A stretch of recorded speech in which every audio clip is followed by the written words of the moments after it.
projet de renforcement des infrastructures socio-économiques dans la région centre de la RDC, prise, a été initié par le gouvernement congolais et son partenaire, la Banque africaine de développement BAD, qui milite pour une intervention rapide dans la zone centre. Prise BAD RDC est coordonnée par l'ingénieur civil hydraulicien spécialiste en eau potable et assainissement Déon Sunzu qui explique les indicateurs du volet accès à l'eau potable. Ce qui a à militer, c'est là, c'est puisque tous vous le constatez que dans la zone d'intervention du projet, l'accès à l'eau potable est vraiment laissé à désirer. C'est une des raisons majeures puisque lorsque ce projet prise a été élaboré, a été fait, il a été constaté qu'il y avait des indicateurs, notamment en ce qui concerne la santé, l'éducation, l'assainissement, l'accès à l'eau potable, présentaient des indicateurs trop faibles de la République.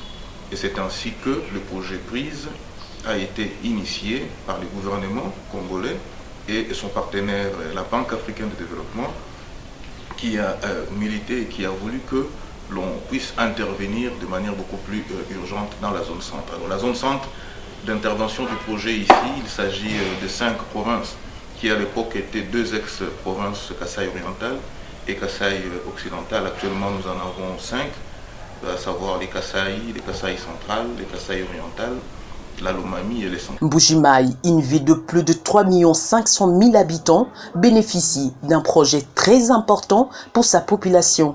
Mais qu'est-ce qui sera fait exactement dans la ville de Mbuji-Mayi? La réponse avec le coordonnateur du projet. Alors, qu'est-ce qui sera fait? D'une manière générale, je vais rapidement vous expliquer un peu ce que c'est le réseau. La ville de Mbuji-Mayi a une source importante qui est la source de l'Ukelenge. Et cette source qui est captée par la régie des eaux. Et cette source a des pompes au niveau de l'Ukelenge qui ramènent ces eaux au niveau de la station de repompage de Bako-Kapanga. Alors les travaux vont consister beaucoup plus d'abord à toucher le cœur, qui est la station de repompage au niveau de Bako-Kapanga. Les travaux au niveau de Bako-Kapanga vont consister à renouveler toutes les pompes qui sont au niveau de Bako-Kapanga. Il faudrait renouveler d'abord les réseaux de conduite primaire, de conduite secondaire, de conduite tertiaire. Alors quand nous parlons de Bako-Kapanga, c'est une zone d'influence. C'est une zone qui englobe pratiquement 3 communes de la ville de Mbuji-Mayi. Donc les travaux qui vont être faits dans cette zone-là vont faire de telle sorte que la population, dans une grande partie, puisse avoir accès à l'eau potable. Et au niveau de Bako-Kapanga, il y a des réservoirs des fois, donc des réservoirs de 1420 m3 qui doivent être construits. Et ces réservoirs vont être remplis par le pompage d'eau qui quitte l'Ukelenge au niveau de la source et qui sera rempli et de manière gravitaire, on pourra distribuer à la population. Mais les travaux aussi, on ne va pas se limiter au niveau de la zone de Bako-Kapanga, parce que de toute manière dans les réseaux. On va connecter les réseaux de Chilomba et des réservoirs qui vont être construits avec l'extension au niveau des maréchals. Et il y a des réseaux des azurettes qui doivent être construites, il y a des bandes fontaines qui sont prévues aussi. Et le réseau de l'Amiba est pris dans cette manière beaucoup plus précise aussi, il y aura des branchements particuliers. Les branchements particuliers veut dire que toutes les parcelles, toutes les maisons de la zone d'influence seront connectées au travers la régie des eaux. Le volet adduction d'eau potable BAD RDC, dont la ville de Mbuji-Mayi, du projet prise, entend atteindre plus de 60% de la population. Un ouf de soulagement pour ce peuple qui a fait plus d'une décennie sans eau potable. À la fin de ces projets, notamment la partie adduction en eau potable de la ville de Mbuji-Mayi, nous attendons atteindre plus de 60% de la population de la ville de Mbuji-Mayi. Vous savez, la ville de Mbuji-Mayi a une population qui avoisine de 3 500 000, 3 700 000. Donc 60% de ces 3 millions, voire même 70 pourra être atteinte. Mais les autres, nous avons un autre projet en dehors de celui-ci, qui est un projet de mini-réseau d'adduction en eau potable.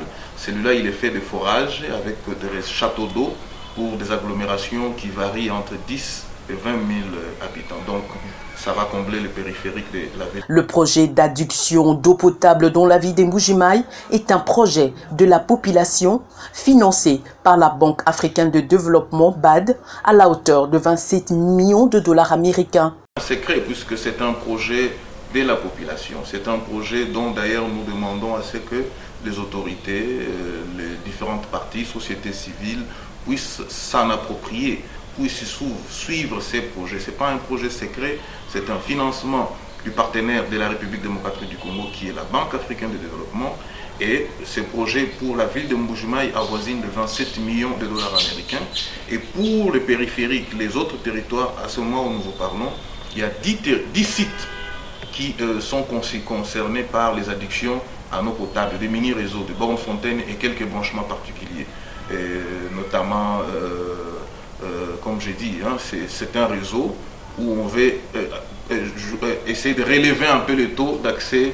Grâce au projet Prise BAD RDC, plusieurs emplois seront créés et ces résultats à impact visible sur le plan socio-économique ne seront plus à démontrer. Évidemment, puisqu'un projet comme celui-ci, lorsqu'il arrive, il y a la main-d'œuvre locale qui est utilisée. Il y a des emplois qui sont créés. Et vous savez, l'accès à l'eau potable va aussi réduire certaines difficultés au sein de la population, au sein de nos mamans. Vous savez, le temps que les dames mettent pour approvisionner le ménage en eau potable sera automatiquement réduit ou carrément éliminé. Et ça fera que l'on puisse, les dames ou les mamans ou la population puisse vaquer à d'autres occupations. Et ça a de l'impact sur le social déjà de la population. Et l'eau, vous savez, on a besoin de l'eau pour tout faire. Si un investisseur veut implanter une boulangerie ici, il aura besoin de l'eau. Donc vous voyez déjà que c'est un début de développement. Pour un bon mécanisme de son fonctionnement, ces projets tournent autour de 15 ministères qui participent à son pilotage.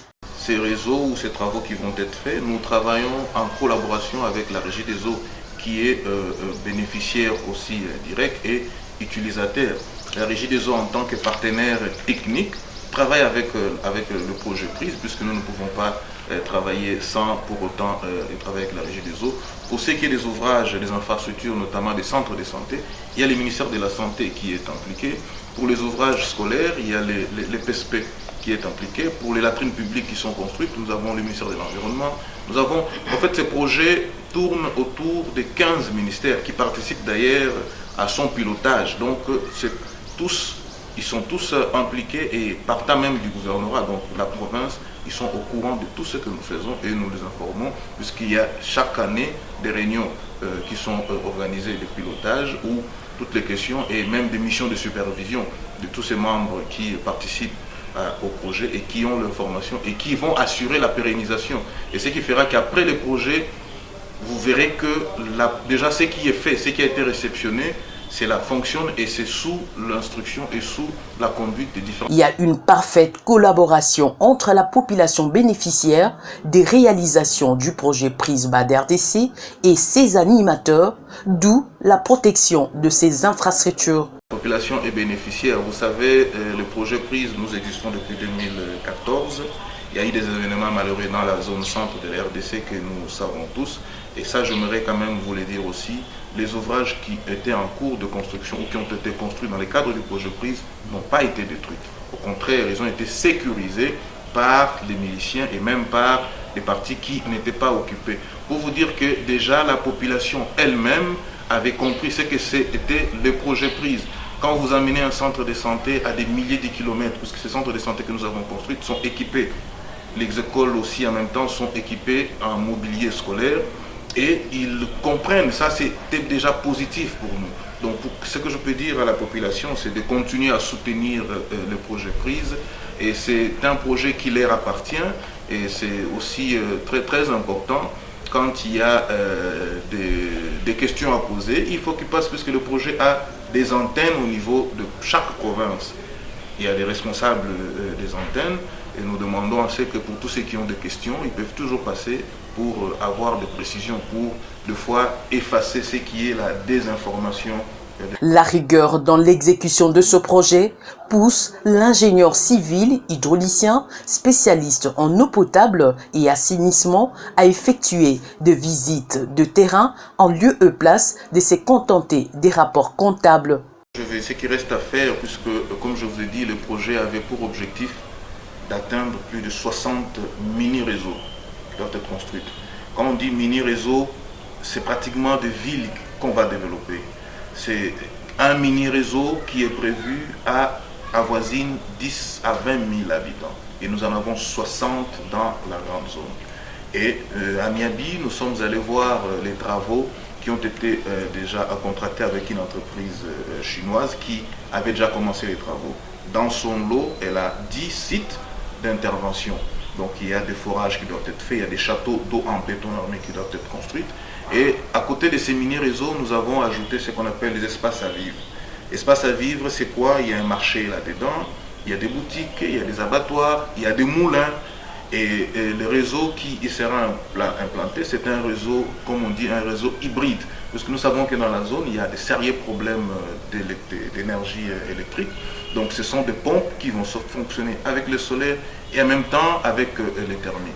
Ça, c'est du côté de Miabi, mais en dehors de ça aussi, il y a des centres de santé qui sont construits à Miabi, il y a des écoles qui sont construites à Miabi. Et à Tshilenge, où nous sommes allés visiter, nous avions trouvé des travaux qui étaient en cours de finition. C'était pour aussi voir si les mesures contraignantes que nous avions affichées ou que nous avions adressées à l'entreprise, si elles ont eu de l'impact sur le terrain, puisque vous savez, les entreprises ont des fois des difficultés pour ce qui est d'accès à des zones. Vous savez, les routes n'existent presque pas. Donc, pour un contrat de 8 mois ou 6 mois, on va jusqu'aux avenants de 9 mois, 10 mois. Il en est même pour construire une école. Donc, c'était ça l'objet de notre visite de terrain.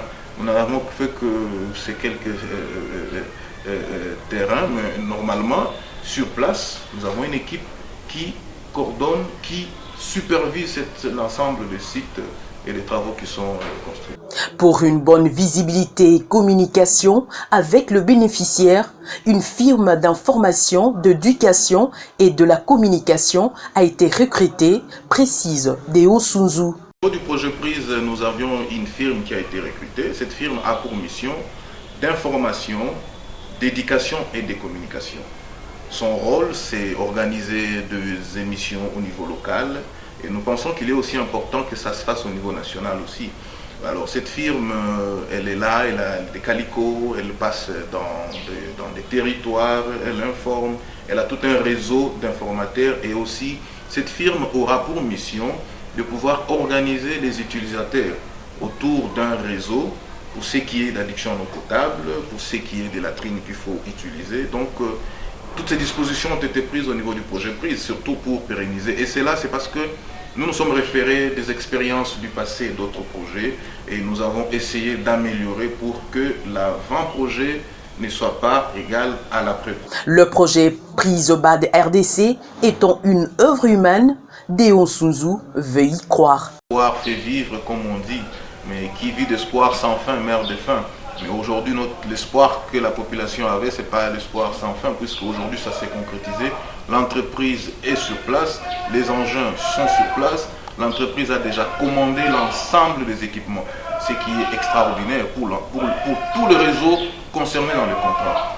N'eût été cette histoire d'épidémie de coronavirus, nous pensons que déjà, il était prévu que le mois de mars, que les équipements, les conduites, les pompes et les vannes et tout le reste pouvaient déjà commencer à venir. Mais nous, de l'autre côté, nous suivons aussi. Nous faisons l'effort de telle sorte que les travaux qui sont prévus pour 32 mois, mais 32 mois c'est la durée globale, mais avant 32 mois, nous estimons que nous pourrons procéder aux réceptions et aux quelques tests. Mais ce que je voulais ajouter aussi, les travaux que nous allons mener, comme je dis, va porter plus de 60% de la population, mais il y a aussi un autre financement de notre bailleur, toujours au bénéfice de la population de la province du Kasaï oriental, plus particulièrement Mbuji-Mayi, qui va compléter la partie d'extension que nous n'avons pas fait par rapport au budget que nous avons. C'est la KFW qui va appuyer aussi la régie des eaux pour faire l'ensemble. Pour son volet urbain, Le projet Prisma d'RDC travaille avec la Régie des eaux comme partenaire technique.